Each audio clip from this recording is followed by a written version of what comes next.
Muito bem, saudações a todas e a todos. É um prazer imenso estar aqui nesse evento organizado pela professora Nayara, que é nossa companheira aí de pesquisas, né, de enfrentamentos na área criminológica, na área criminal como um todo já há muito tempo, né? Apesar da sua introdução aí, eu estou mais acabado do que velho, mas já estamos aí há algum tempo, né? Por aí. Saudações também à professora Regina Juncal, parceira de tantas empreitadas acadêmicas e extra-acadêmicas. Saudações também ao professor Éder, também que está presente aqui, que ministrou minicurso sobre o ECA. E venho então falar sobre um tema bastante picante, juridicamente falando, né? Eu costumo falar com os meus alunos e as minhas alunas o seguinte: eu gostaria de estar estudando direito hoje e não quando eu estudei lá na minha graduação. Na minha graduação, quando eu estudei ali nos inícios ali do governo Lula, a gente estudava o direito, a coisa ainda estava correndo, não estava tão desestabilizada, né? Mas a gente tinha ainda a oportunidade de ter um pouquinho mais de fé no direito. Opa, caiu aqui.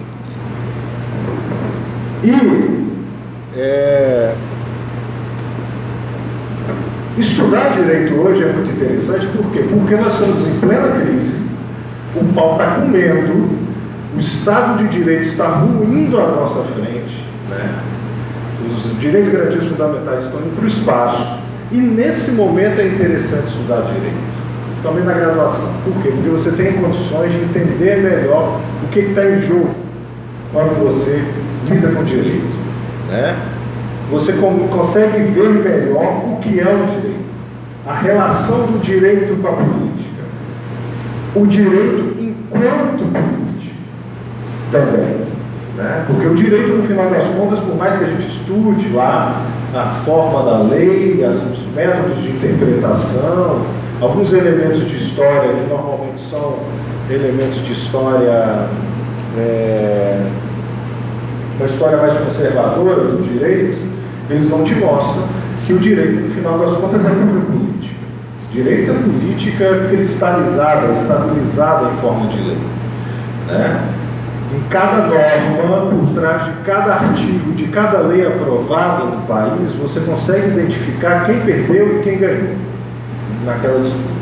E também nos desvela que um Estado de direitos, uma democracia calcada em direitos e garantias fundamentais, ela só se permite, ela só tem condições de existir se as condições políticas para isso estiverem postas. Senão, o direito rui.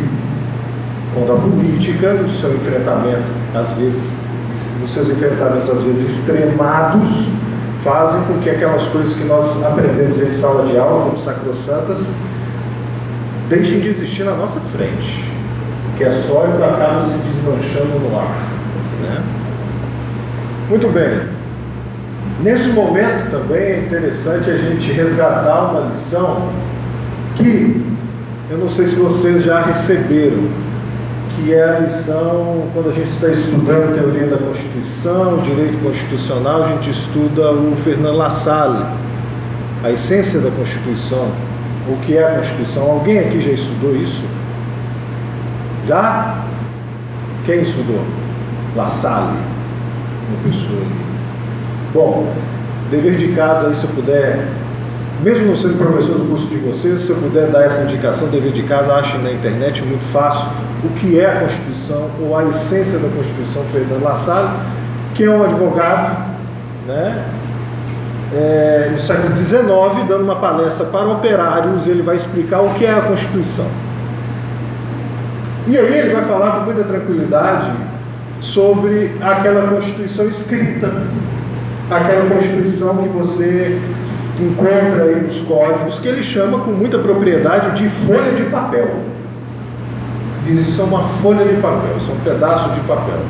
Isso não é a Constituição. Uma vez que a Constituição real, para ele, eu concordo muito, e eu acho que dá para a gente ver isso concretamente hoje, no dia a dia, no meio da nossa crise institucional, na nossa crise política, na nossa crise civilizacional, essa crise que o país passa, a Constituição na real são os fatores reais de poder. O que é a Constituição? A Constituição é a polícia, a Constituição é o exército, a Constituição são as classes sociais em conflito, a Constituição é a imprensa, tudo isso que em relações conflituosas ou não se relacionam e constroem um espaço de poder, de relações de poder, onde as pessoas se referenciam aí para poder reconhecer e exercer seus direitos e garantias. Isso é a Constituição real, né? E com base nessa discussão, né, de que a Constituição real são os poderes, é o poder dos canhões, existe algo por trás do direito que dá validade a ele. A Constituição nada mais é do que um pedaço de papel se a gente não confia nela, se a gente não aposta nela, se a gente não sustenta ela politicamente. É nesse caminho de desvelamento, de descobrimento do que de fato é esse direito, para a gente poder juntar a moita de quem está lá escondido, às vezes acreditando ingenuamente em determinadas garantias e determinadas prerrogativas que estão indo para o espaço hoje. É nessa proposta que eu fiz essa colocação do que dizer aqui, né, da palestra. O nome da minha exposição para vocês: Raízes nazifascistas do direito penal e do processo penal brasileiro. Lá no release colocamos a dogmática, mas vamos expandir na tratativa. Vamos falar de jurisprudência, vamos falar de legislação. E eu falo nazifascista no sentido técnico da coisa, né? No espírito e tudo mais. Vamos ver se de repente eu consigo mostrar para vocês alguns elementos da origem e da estrutura do nosso direito penal e do nosso processo penal, que são calcados em proposições que surgiram na Alemanha entre 1933 e 1945. Por isso que a questão é técnica, historiográfica. Surgiu lá, se estruturou melhor lá, se estruturou como categoria ainda utilizada hoje na Alemanha nazista. Aí aquelas pessoas que hoje ficam se arvorando de brutalizar no que diz respeito ao sistema penal, de brutalizar no que diz respeito ao rompimento de direitos e garantias fundamentais em nome de um bem maior, que pelo menos elas tenham a sinceridade e a honestidade de se reconhecerem como filo-nazistas, no mínimo. Eu gosto do nazismo, eu gosto da SWAT, eu gosto dessas coisas. Porque vim conversar sobre esses elementos, dizendo que está defendendo a democracia, que está defendendo os direitos, que está defendendo a sociedade brasileira, no que diz de mais precioso dela, isso daí não vai colar. Esse é o nosso esforço para tentar mostrar algumas coisas para vocês. Alguns institutos, alguns discursos, algumas argumentações que estão no nosso dia a dia do foro criminal, que estão na nossa sala de aula na universidade, que estão nos estudos, lá nos escritos, nos livros da doutrina jurídico-penal, jurídico-processual penal que a gente estuda, que dizem respeito a essa visão ultra-autoritária e no limite, para poder falar com os falando de genocida, do que vem a ser um sistema penal. Vamos ver se de repente eu consigo passar essa mensagem a contento para vocês. Eu vou trazer alguns exemplos dentre inúmeros que eu poderia trazer. Inclusive, pretendo agora, já logo nas próximas semanas, já consolidar o início de um pós-doutorado, onde eu vou estudar exatamente isso em profundidade, mapear isso para poder deixar isso claro, para que ninguém possa se esconder atrás disso. Vou dar alguns exemplos para vocês. Muito bem. Primeiramente, vamos falar um pouco desse espírito de pacote anticrime que veio aí, né? Poderia ter vindo pior, mas veio bem ruim. Houve uma derrota aí dos setores ultraconservadores da sociedade brasileira. Mas vamos falar um pouco da expansão do direito penal. Eu vou fazer algumas leituras ao longo da minha exposição, rápidas, mas que são importantes. Prestem atenção nelas. Esse primeiro trecho que eu vou falar para vocês é de um cidadão chamado Otto Kirchheimer. Quem passou pela criminologia, né, quem estudou com a professora Nayara, ou quem vai estudar, certamente vai encontrar esse caboclo. Ele era um penalista, um criminalista ligado à escola de Frankfurt, né, na Alemanha, e era ligado aos social-democratas durante a República de Weimar, ali na ascensão do nazismo, e ele, contra o nazismo, né, ele tinha uma postura antinazista, uma postura pró-democrática. Ele escreve um texto sob o pseudônimo de Hermann Seitz, Dr. Hermann Seitz. É um texto que é contrabandeado para dentro da Alemanha nazista em 1935, 2 anos depois da ascensão do nazismo, né? Hitler ascende ao poder em janeiro de 33, em 35 contrabandeia-se esse texto para dentro da Alemanha nazista, que é um texto analisando o Estado alemão daquela época e tentando alertar a comunidade jurídica e as pessoas em geral do que estava acontecendo. Passo a leitura. Tentem sempre pensar na realidade brasileira no que diz respeito, tentando fazer um paralelo com isso que ele está descrevendo em 35. Tá? Otto Kirchheimer diz o seguinte, nesse texto chamado Estrutura Estatal e Direito no Terceiro Reich, 1935. O primeiro resultado da sujeição da justiça política é a expansão da esfera da lei penal.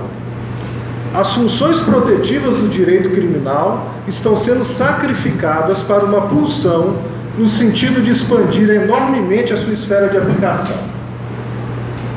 Isso está acontecendo mesmo que inúmeras novas leis tenham criado algumas novas infrações e tenham feito as punições para as infrações existentes mais severas ao longo dos últimos 2 anos, 1933 e 1934. Né? Kirchheimer escreve num outro texto, publicado na revista Estudos em Filosofia e Ciências Sociais, número 8, volume 8, número 3, de 1940, é um texto de 1940, ele escreve o seguinte: a principal importância da tentada unificação da ordem moral com a ordem jurídica está no sintomático desejo de ampliar o escopo do direito penal e de estender suas atividades às novas áreas.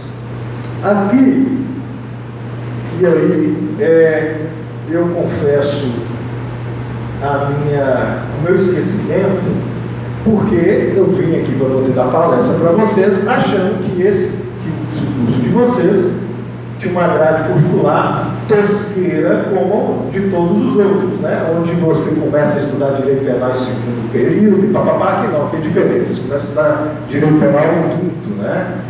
Estudam antes de direito penal, estudam criminologia para poder já entrar bem articulado, com estofo teórico bom, para poder entender o que vai acontecer na dogmática.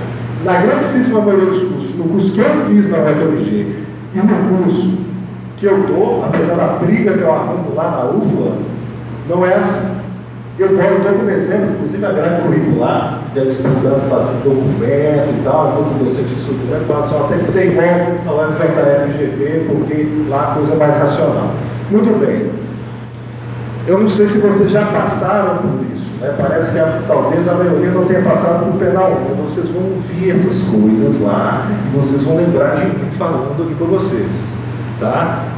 O direito penal brasileiro, como vocês já devem notar, ele está em plena expansão, com as demandas de punitivismo, de luta contra a corrupção, luta contra a bandidagem, luta contra o terrorismo, tem ainda isso. Agora surgiu o terrorismo no Brasil. Não sei onde é que está, mas na cabeça do povo lá da alta cúpula do governo, parece que tem por aí. Ninguém está falando sobre isso, mas para eles está isso, justifica um monte de coisas. O direito penal se expande e no Brasil nós temos, e vocês vão estudar isso, se não já estudaram, alguns elementos que dizem respeito a essa expansão do direito penal, expansão brutal, que tem como paralelo o que acontecia na Alemanha nazista. Vou dar 3 exemplos para vocês. Primeiro, a espiritualização dos bens jurídicos penais, né? Os crimes de perigo abstrato, né? E correlatos, e os mandados de criminalização implícita. Vou passar rapidamente por eles. O que é a espiritualização dos bens jurídicos penais? Vocês vão estudar isso daí, a liquefação dos bens jurídicos penais. Antigamente, e até na proposta do Winfried Hassemer, hoje, né, está morto já, mas a proposta dele continua. Para você ter um direito penal que consiga ser mensurado, você não gerar nenhum tipo de injustiça absurda, você tem que tutelar as condutas que violem bens jurídicos individuais, no caso, né, e que sejam mensuráveis. Por exemplo, vida. Você consegue analisar quando a vida é colocada em risco ou ela é atacada? Sim. Então, cadáver no chão, você vê uma vida se foi. Integridade física, a própria liberdade sexual, que hoje é chamada, de certa forma, errônea, de dignidade sexual, no nosso código, isso você consegue mensurar. Você consegue ver com muita tranquilidade se ocorreu, se não ocorreu, papapá. Agora, a partir do momento que você cria esses bens jurídicos espiritualizados, esses bens jurídicos que não têm referência em coisa concreta, né? O bem jurídico à coletividade, né? A paz pública lá nos crimes de associação criminosa e organização criminosa. Como é que você afere que a paz pública foi violada? A ponto de eu ter um parâmetro para dar direito de defesa para o cidadão. Porque se você não sabe se houve mensurar a lesão, quem está sendo acusado não consegue se defender. Ele vai falar, não violei a paz pública. Como você prova isso? Isso é uma coisa completamente abstrata. Muito bem. Esses são os bens de saúde pública, o tráfico de drogas, né? Dentre tantos outros, você não consegue aferir a lesão, porque é totalmente abstrato, está na cabeça apenas das pessoas, e aí o juiz faz o que quiser. Quem está na prática, eu sou professor de prática real também, sou advogado, defender alguém de uma acusação de associação criminosa, um tipo quadrilha urbana, ou defender de organização criminosa, é uma coisa mais impossível, porque não tem parâmetro, você não consegue mensurar, você não consegue medir o bem jurídico, a violação do bem jurídico, né? Outro elemento, os crimes de perigo abstrato, ou seja, a coisa vai mais longe dentro desse circuito. Os crimes de perigo abstrato são tipos dessa mentalidade autoritária, nazifascista. Você não está querendo tutelar um dano real. Você tutela o dano e tutela o perigo de dano. Isso levou perigo ao bem jurídico. Não lesou o bem jurídico, mas levou perigo. Tentativa, por exemplo. Mas os crimes de perigo abstrato, eles são mais brutais ainda. Você, para punir alguém, para acusar alguém, punir alguém, pôr uma pena a alguém, você não precisa demonstrar que houve um dano real ou que houve um perigo concreto. Não, é um perigo abstrato, um perigo presumido. Como é que você se defende disso? Se você não tem nada a palpar, como é que eu posso dizer que eu não coloquei nada em perigo na minha conduta? Quer ver um exemplo? Bem jurídico de saúde pública, os crimes da lei de drogas. Te encontram lá com baseado dentro do bolso, crime, já te enrolam. Se você for preso de moto, inclusive pode te parar no tráfico. E aí, como é que você se defende disso? Como é que você se defende falando que você não levou perigo ao bem jurídico, você não colocou a saúde pública em risco? Não, você não tem defesa. Por quê? Porque o perigo é abstrato, o perigo é presumido. Não tem jeito de você se defender na prática. Aí o advogado e a advogada tem que se virar. Estão entendendo mais ou menos como é que funciona isso? Vai voltar para vocês, se vocês não estudaram ainda Direito Penal 1, vocês vão ouvir falar disso lá. Naturalizado para você, como se fosse a coisa mais comum do mundo, mais tranquila. Estou tentando mostrar de onde vem essa racionalidade. Certo? A antecipação da tutela para fases anteriores do intercrime, vocês vão estudar lá o caminho do crime, né? Cogitação, preparação, execução, consumação e algumas pessoas colocam exaurimento do crime, né? São as fases por onde passa o crime. Vocês vão estudar lá em penal, se já não estudaram. Um dos elementos dessa legislação, dessa mentalidade político criminal autoritária é antecipar a tutela penal.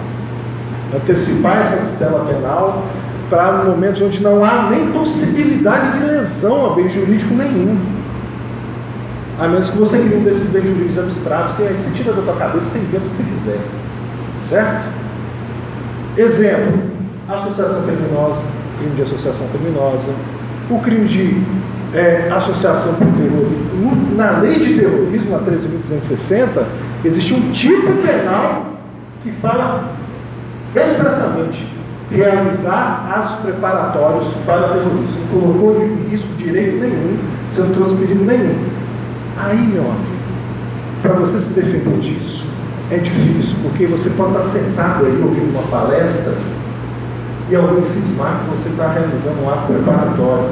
No artigo 6º da lei antiterrorismo, existe a possibilidade de você incriminar a participação no planejamento, a participação na cogitação para o cometimento do crime, uma coisa mais brutal ainda.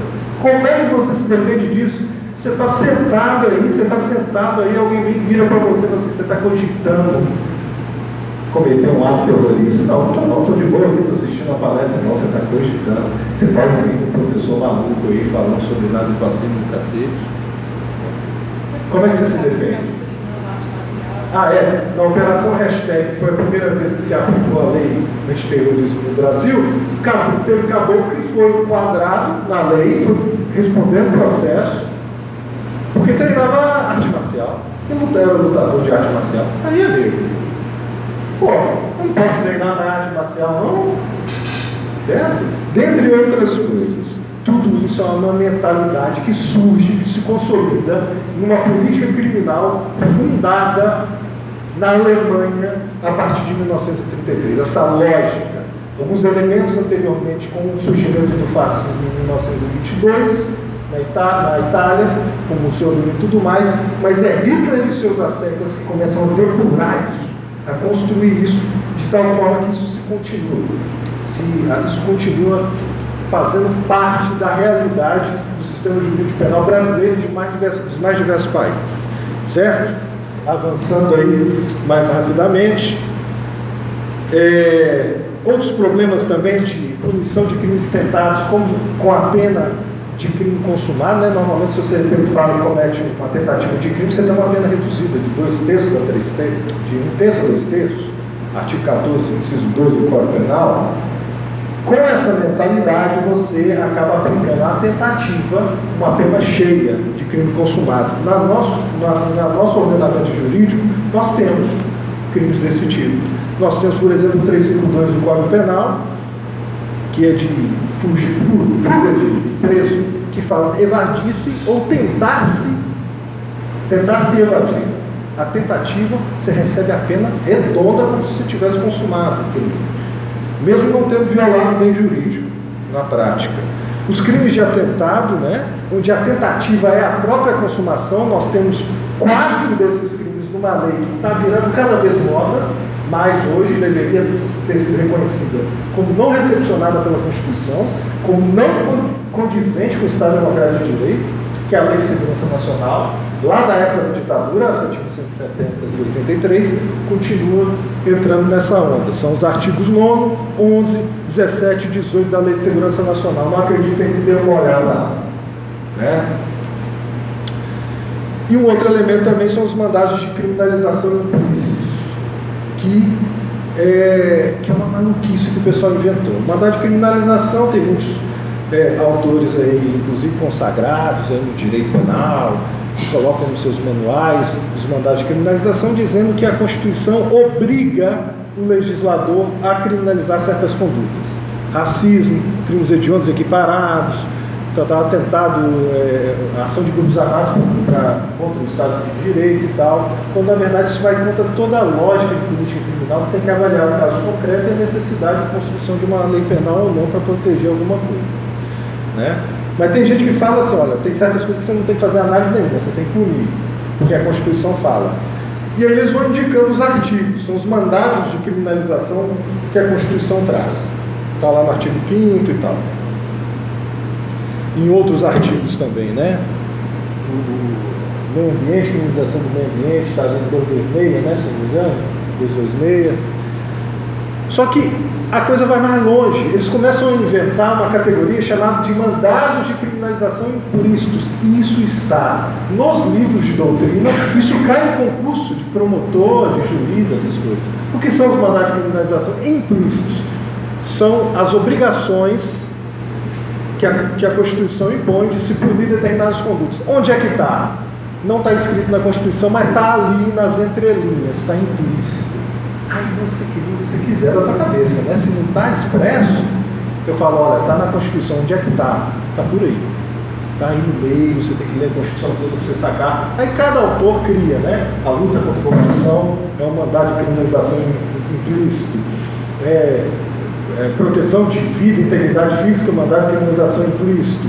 A luta contra a corrupção eleitoral é um outro mandado de criminalização implícito. Quando você fala assim, olha, existe um mandado de criminalização, a Constituição obriga a criar determinados crimes. Onde é que está isso escrito?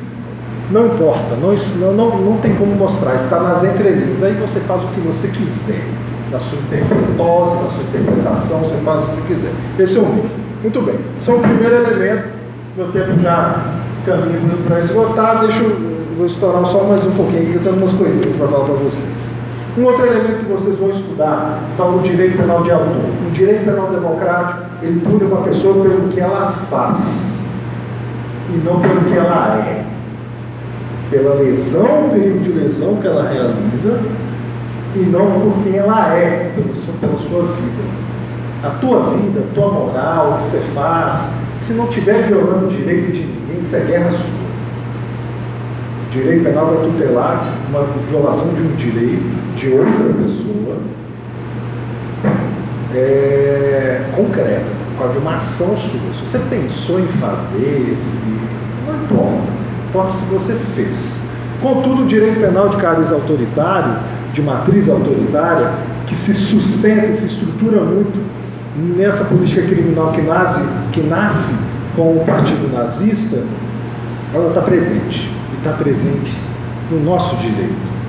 Quer ver? Leitura rapidinho. Otto Kirchheimer escrevendo em 1940 naquele texto lá, publicado naquela revista. 1940, Otto Kirchheimer. As doutrinas que dão especial ênfase para o tipo de criminoso ganham reconhecimento oficial. Isso ele falando o que acontecia na Alemanha nazista. O parasita de guerra, a juventude criminosa precocemente perigosa e o criminoso brutal, ao aparecerem dos decretos de guerra, são as leis penais feitas durante a Segunda Guerra Mundial, dentro da Alemanha, são tipos criminais nos quais a impressão pictórica ou pitoresca prevalece sobre a definição legal precisa. Em decisões derivadas desses decretos, esse método tem levado ao uso dos antecedentes para estabelecer a culpa do crime em questão. E a culpa torna-se culpa não em relação a uma conduta delitiva em particular, mas em relação a toda a carreira e os anteriores modos de vida do criminoso. Esse método de considerar os antecedentes não apenas para decidir sobre a pena, mas também para julgar a culpa na conduta delitiva, levada ao juiz, ajuda na prática a estabelecer a predominância de uma forma deveras bruta de proteção social com o conteúdo principal do direito criminal. Mais um trechinho, segurem a onda aí. Ele falando, no mesmo texto, a previamente mencionada escola de Kiel, que era a escola de pensamento penal do nazismo, que era na Universidade de Kiel, na Alemanha, a previamente mencionada escola de Kiel tem, portanto, tentado substituir o argumento do dever jurídico-moral com uma ênfase majorada na natureza do criminoso. Motivos, disposição geral, antecedentes criminais e personalidade aqui largamente substituem caracteres objetivos, fazendo as incertas fronteiras entre o lícito e o ilícito ainda mais indeterminadas. Beleza? Entenderam o que eu falei? Corta agora artigo 59 do nosso Código Penal, que descreve os elementos que você tem que levar em consideração na primeira fase da dosimetria da pena, e que o juiz tem que levar em consideração na hora de condenar. Beleza? Artigo 59, primeira fase da dosimetria. Artigo 59, leitura ipsis literis. O juiz, atendendo à culpabilidade aos antecedentes, à conduta social, à personalidade do agente, aos motivos, às circunstâncias e consequências do crime, bem como ao comportamento da vítima, e estabelecerá, conforme seja necessário e suficiente para a reprovação e prevenção do crime, blá blá blá blá blá blá blá. Vocês conseguiram entender? Está estruturado na nossa norma, na forma como o juiz aplica a pena, que tem que levar em consideração a personalidade, conduta social, né, os antecedentes, da mesma forma que foi imposto e começou a surgir lá na Alemanha nazista. Isso a gente toma por natural. Vocês vão ler os livros, vocês vão estudar os livros de direito penal e eles vão te entregar isso dessa forma. Não vão te contar de onde isso surgiu, para que isso serviu. Certo? Seguindo, estamos aqui. Estou sob controle aqui, estamos chegando. Um outro elemento para quem vai estudar processo penal: o primado da verdade real, também chamada de verdade material, no processo penal.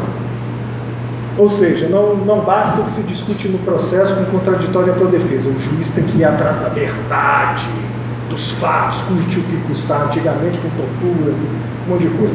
Hoje em dia, com delação premiada, condição coercitiva, essas coisas. Vamos lá, Kirchheimer em 1940, lá naquele texto em 1940.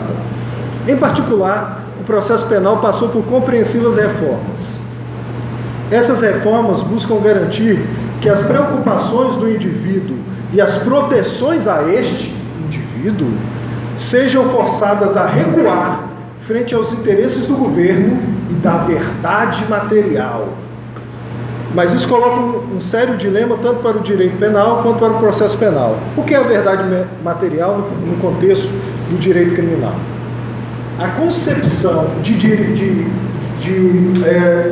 verdade material do nazismo, que fez com que eles modificassem as leis, modificassem a forma de agir dos tribunais, e atacar os direitos garantidos do indivíduo em favor dos interesses do Estado nazista, é exatamente o mesmo conceito que hoje mais de 95% dos juízes e promotores desse país utilizam para fazer o seu trabalho, resgatando o tal do princípio da verdade real. Quando eles falam que nós temos que correr atrás da verdade real, a verdade do processo em contraditório entre a defesa não basta, né? Não basta aquilo que é construído pelas partes, o juiz tem que ir mais, tem que conquistar a verdade, ele vira um paranoico, né? Como o Cordeiro bem coloca, isso cria quadros mentais paranoicos, onde o cidadão, o juiz tem que ir atrás. Olha, o Cavalo fala que é inocente, não, ele não é inocente não, nós vamos atrás e vamos fazer uma série de coisas. E para isso, você justifica uma cultura da legalidade processual penal, né? Em nome da luta contra a corrupção, contra os inimigos da sociedade, né? Certas coisas que acontecem hoje no país e que têm respaldo jurisprudencial e legal dizem respeito a isso.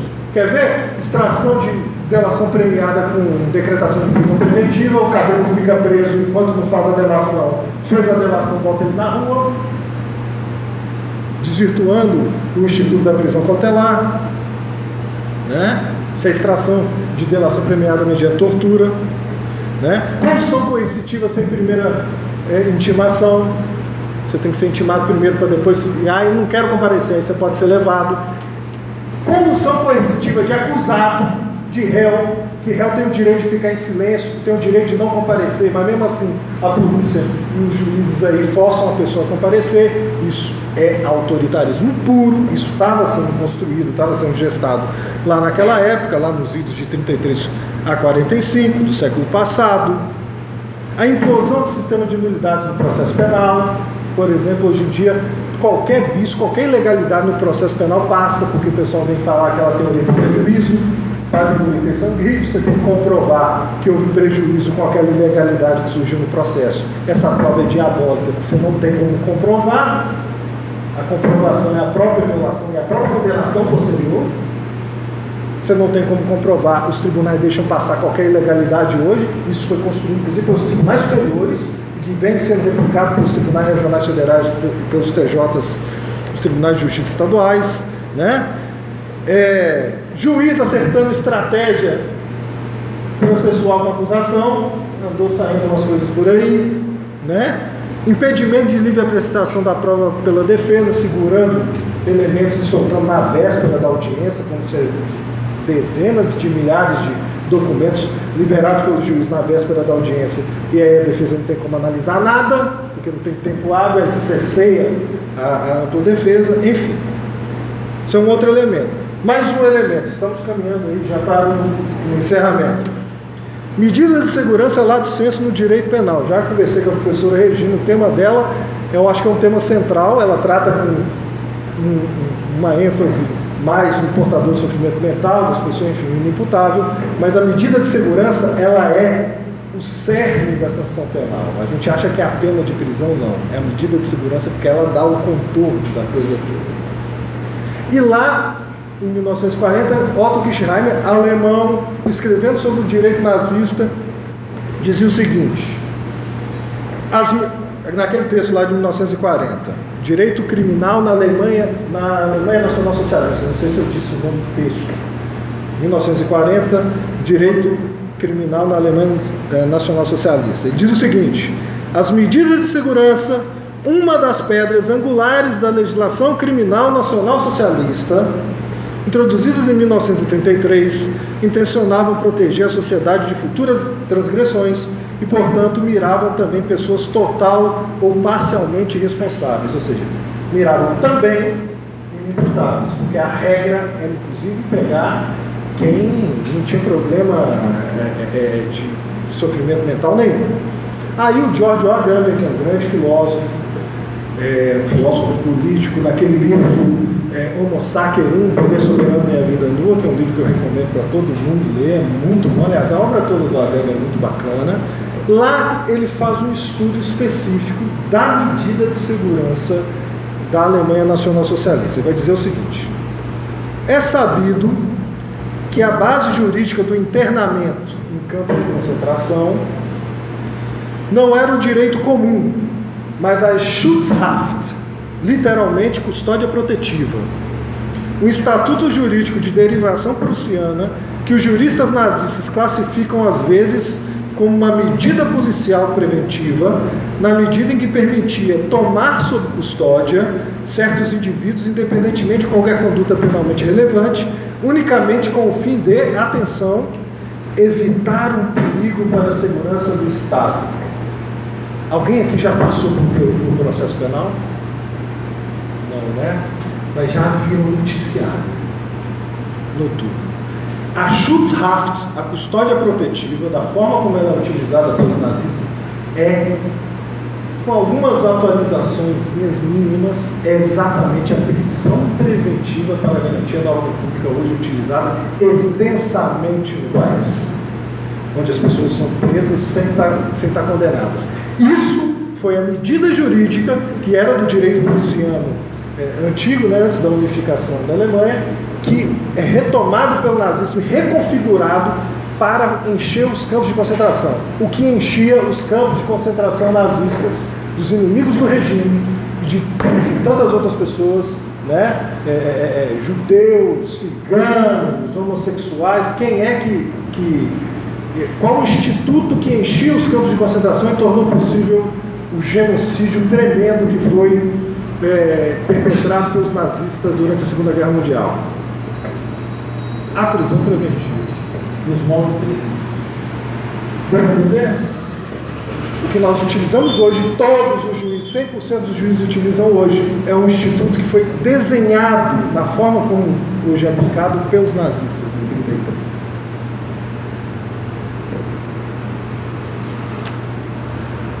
Encaminhando para o finalzinho mesmo, certo? Um outro elemento do direito nazista é, nesse texto de 35 contrabandeado para a Alemanha, do Kirchheimer, ele vai dizer mais ou menos o seguinte: segundo o parágrafo 2º do Código Criminal Alemão, o promotor nazista poderia denunciar e o juiz nazista poderia condenar alguém por analogia, ou seja, uma conduta que não estivesse tipificada como crime, mas que parecesse como um crime, é dizer, que merece ser punida de acordo com os princípios fundamentais de uma lei criminal. ou com são sentimento do povo. Letra do artigo 2º do Código Penal Alemão, segundo Zaffaroni e Perangel. É punível aquele que comete um ato que a lei declara punível ou que, conforme a ideia fundamental de uma lei penal ou ao sentimento do povo, merece ser punido. Se nenhuma lei é diretamente aplicável ao caso, esse será sancionado conforme a lei que mais adequadamente lhe aplica a ideia fundamental. Rompe-se com a legalidade penal. Crime não é só o que está na lei, mas é o que está na cabeça do juiz, que ele acha que atende o são sentimento do povo, ou a ideia fundamental de uma norma penal. Esquece a proteção que a norma estricta te dá. O juiz pode tirar da cabeça dele um crime, e assim você vai para a tranca. Bom, isso vem acontecendo no país? Sim. Aí vem o fogo. Polêmica. No julgamento conjunto do mandato de injunção 4733 e a da ação direta de inconstitucionalidade por omissão número 26, o STF fez isso. O STF tomou esse poder, que era uma vedação histórica desde a Revolução Francesa, de não dar esse poder para os juízes, para que os cidadãos fossem protegidos com o Estado. O que aconteceu? O STF pegou isso daí e fez o quê? Criou uma criminalização por analogia, sem passar pelo parlamento, e que agora dá poder não só para o STF, mas para todo e qualquer juizeco dos mais diversos encontros do país, de fazer a mesma coisa com outras coisas. Quais são esses julgamentos? O julgamento da criminalização da homofobia. Isso eu digo com muita tranquilidade.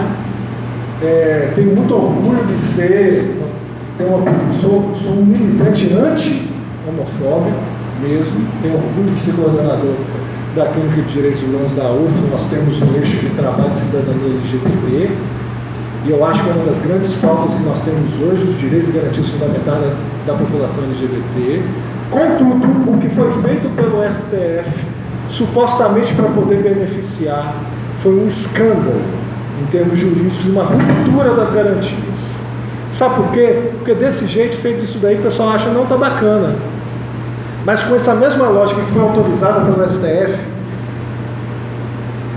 eles podem fazer uma série de outras coisas, tipo, ocupou latifúndio, crime de terrorismo. Faço analogia. Não existe o crime, mas eu utilizo a analogia in malam partem, que vocês vão ver lá no direito penal, que é vedado historicamente, porque rompe a legalidade. Agora, não tem crime, mas ocupa um latifúndio, chama de terrorismo. Deu aula crítica na universidade, está aqui dando palestra, igual a gente está fazendo aqui, metendo porrada na galera, apologia a crime.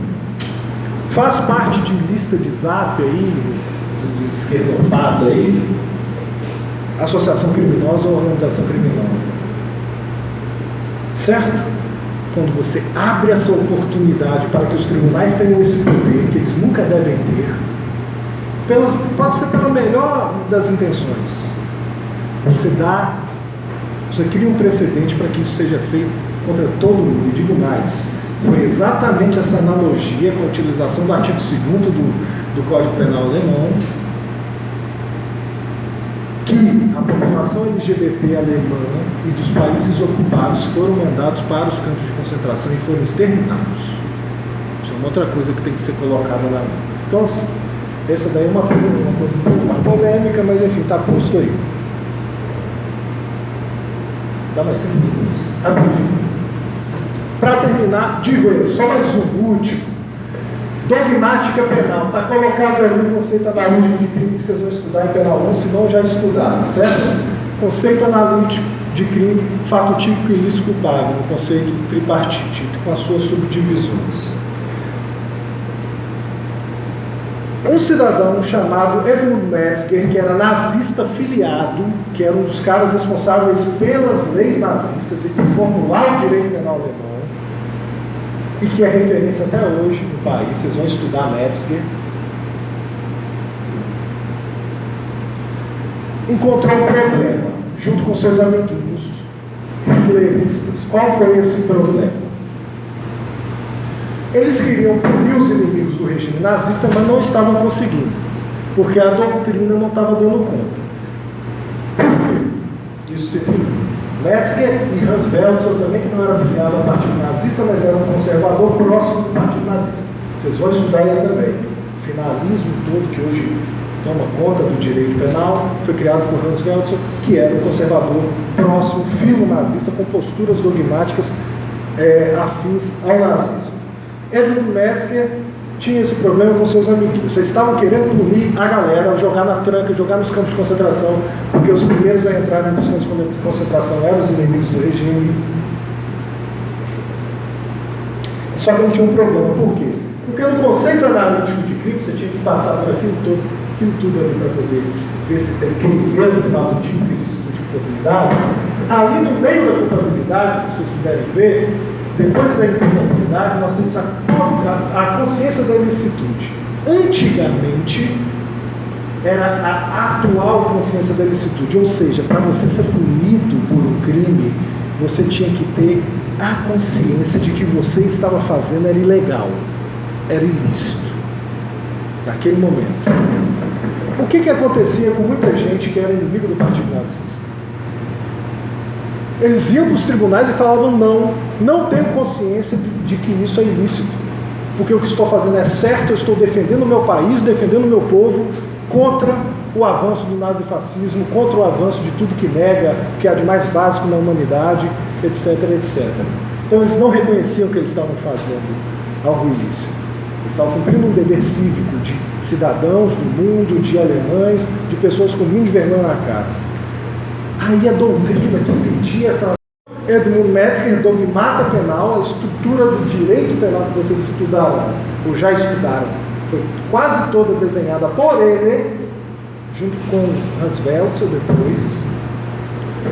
Ele faz uma mudança na teoria. Ele faz uma mudança na teoria, aplicando a teoria limitada do dolo, com Welzer vai para desdobramento, para falar de culpabilidade, e vai dizer o seguinte: não precisa da atual consciência do cara saber, precisa da potencial consciência da ilicitude, ou seja, ele pode não saber, mas ele poderia saber, mas não soube. Com base nisso, alguém que não sabe que está fazendo algo ilícito, mas que poderia saber, e quem define se ele poderia ou não é o juiz da cabeça dele. Com base nisso, você dá abertura dogmática para poder punir os inimigos do regime e jogar quem você quiser na tranca. Vai terminar essa nossa palestra, vão seguir no curso, vão começar a estudar Direito Penal 1, a potencial consciência da ilicitude vai ser dada para vocês no estudo do conceito analítico de crime, como se fosse algo dado, algo normal, algo tranquilo, só mais um elemento jurídico.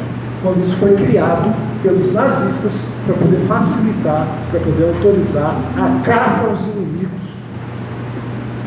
daquele regime que surgiu em 1933. Pois bem, poderia falar de uma série de outras coisas, competência exclusiva para militar, né?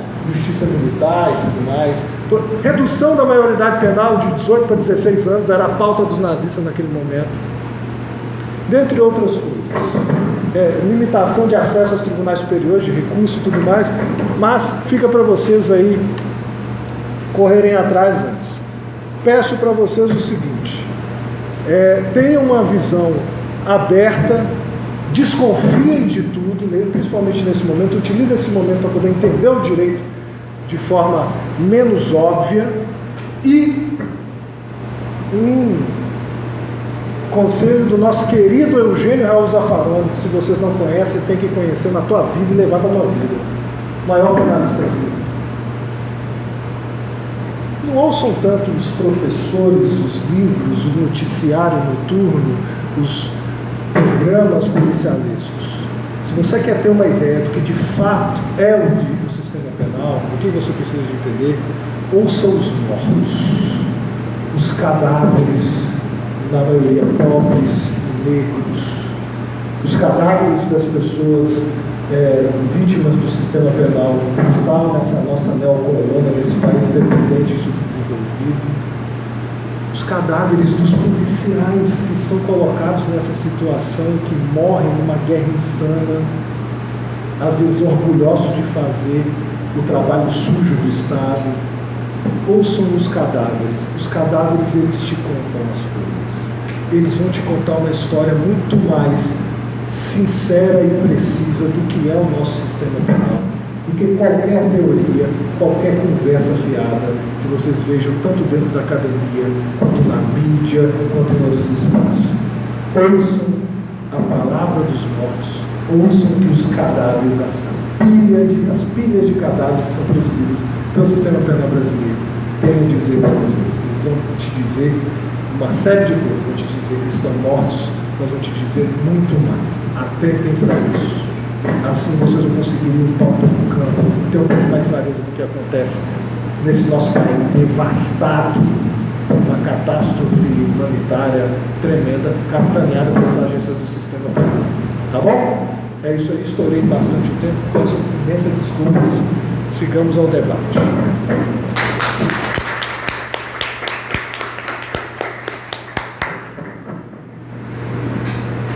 Eu acho que a gente não vai poder